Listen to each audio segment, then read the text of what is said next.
Gaming is not a cheap hobby. While new release costs $70, it's very easy to spend thousands in a gaming PC. But today it's cheaper than ever to play video games thanks to the amazing, somewhat recent gaming subscription services. Unless we are talking about the golden age of piracy, of course, but let's just pretend these times never existed. But even knowing that recently most of the game prices went up, we constantly have considerable price discounts. We even get lots of games for free all the time from Epic Games Store, GOG.com and others. And with no strings attached, or at least I think there's no strings attached because I'm crazy, yeah, but not enough to read the whole terms and services. And you don't read them too. Stop lying.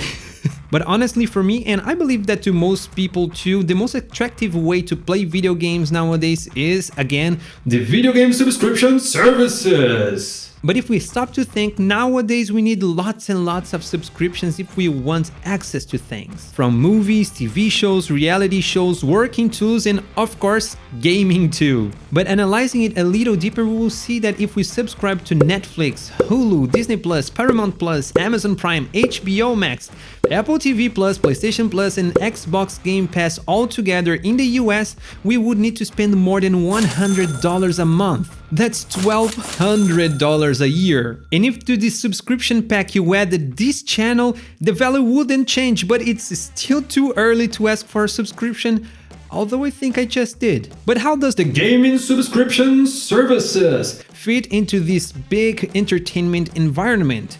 Are there good deals? Hi, I'm Lucas Highland, and that's what we're gonna find out in this video.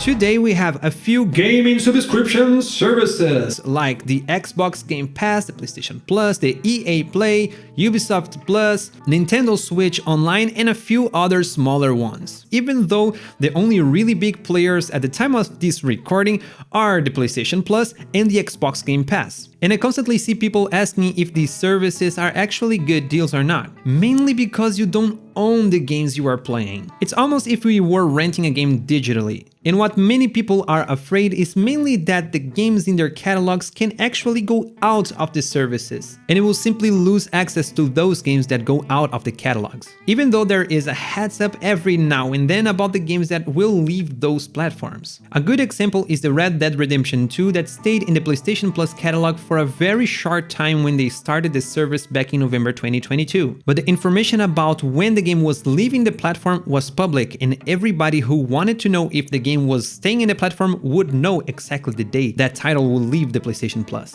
But then I ask you something. When was the last time that you replayed a game? Most people probably play the game once and never look back at them again, even in cases where you purchased the game. And if you enjoyed the game in the catalog so much that you feel there is a high probability that you would want to play the game again in the future, you can literally buy the game anyway. And if you do so being a Xbox Game Pass subscriber, you will even receive a discount for buying a game inside of this subscription catalog. Honestly, I think that having the chance to decide which games we should buy after playing it entirely, if we have the sensation that we are gonna play it again in the future and we know that the game will go out of this catalog, is already a good thing enough. But like I said, most people don't play the same game more than once, after beating it, of course. There will always be our favorite games of every generation that honestly I think that we will replay this game in the future, possibly even multiple times, but my guess would be 5 or 6 games per generation. And even in this case there is a but. If your favorite game is first party and it's already in one of those catalogs, it's very unlikely that they would leave the catalog.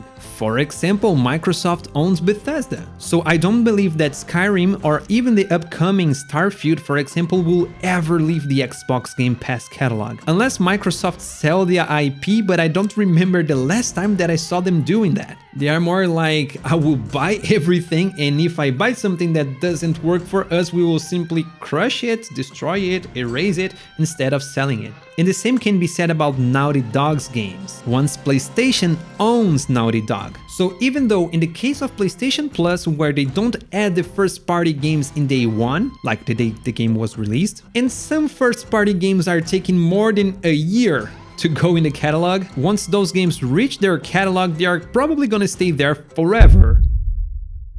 And the second question is, are these services good proportionally to the investment? Well, it depends. But considering that the Xbox Game Pass Ultimate will cost you $180 a year, if you buy Deathloop, High on Life, and Back 4 Blood, for example, that are games inside of their catalog already, you would need $180 to buy them, in full price of course. And there are just 3 games. And this scenario is extremely similar to the PlayStation Plus. And this is why I recommend you to take a look for yourself and check what are the games in each of these services and see if you are interested in any of them. Also, don't forget that in the case of the Xbox Game Pass, some heavyweight titles are announced to enter the platform this year, such as Starfield and Redfall, both of them in the release dates. So yeah, they are worth the money in my opinion. Unless you are an extremely hardcore gamer who already bought or played most of the games in their catalogs. And in this case, you probably wouldn't see the benefit of subscribing to these services. But hey,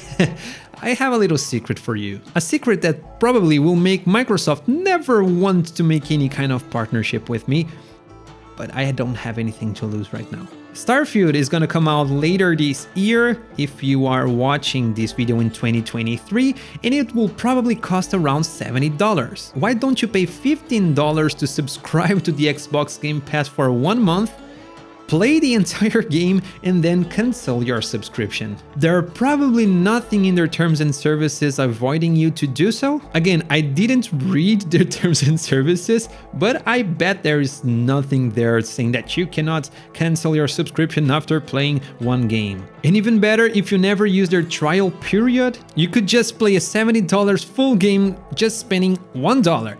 If this is not a good enough trick to make you subscribe to this channel, I don't know what it is. Did you subscribe already? No? How dare you? Come on, do it! Okay, all of these services sound very cool for the consumer, but how do they bring so much making money with that? The answer is they are not making money. Sony and Microsoft are operating the PlayStation Plus and the Xbox Game Pass with loss. But don't be fooled by this information. They normally do these kinds of tricks to earn in the long run, so you don't need to feel bad by using a product they are losing money with. After all, if they are any like Netflix, with time they will increase their prices no matter how much we cry about it. Just like they did when the new release prices went up from $69.99 to $79.99.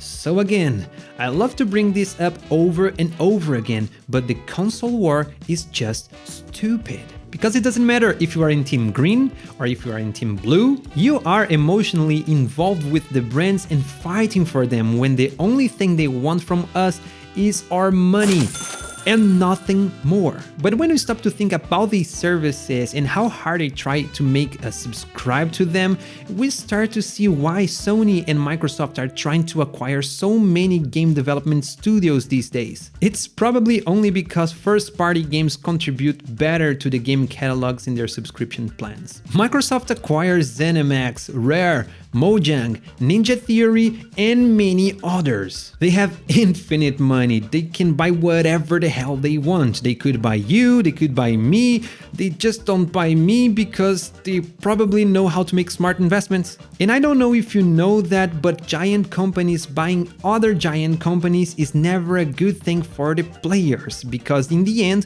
what makes the industry grow is the competition, not acquisition. These big acquisitions are bad for us, and it will only get worse if things continue to be like this. More games that demand insane heavy profits, more games focus on the business perspective instead of the game perspective. The current plan is to be on mobile. We don't have any plans at the moment to do PC.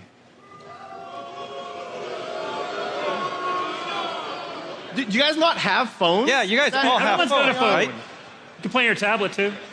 The main question of this video is, are the Gaming subscription services the future of the video games? And the answer is no. It's the present, It is already happening. Developers are liking the results inside of these platforms, with many players who wouldn't otherwise play their games making them viral, just like what happened to Vampire Survivors, which is a game that I totally recommend you to play.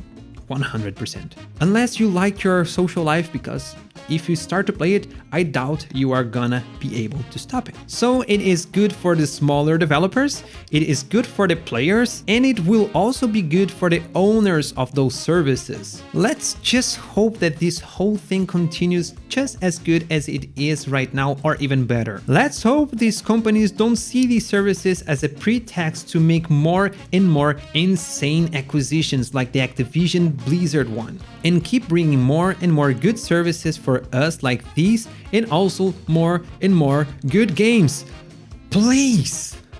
Good games, this is what we want. Is it worth for you? Again, check their catalogs, it's the best advice I can give. Also, make sure that you have a device that supports the service you are looking at. After all, if you only have an Xbox, there is no reason for you to buy a PlayStation Plus subscription, and vice versa. And if you want to have a little more information about a huge release that's gonna be on the release date available in the Xbox Game Pass, don't forget to watch this other video where we talk about Starfield, this massive game by Bethesda. Thank you so much for watching. I'm Lucas Highland, and please don't forget to subscribe to the channel. The channel is still very small and I need your help to make it grow.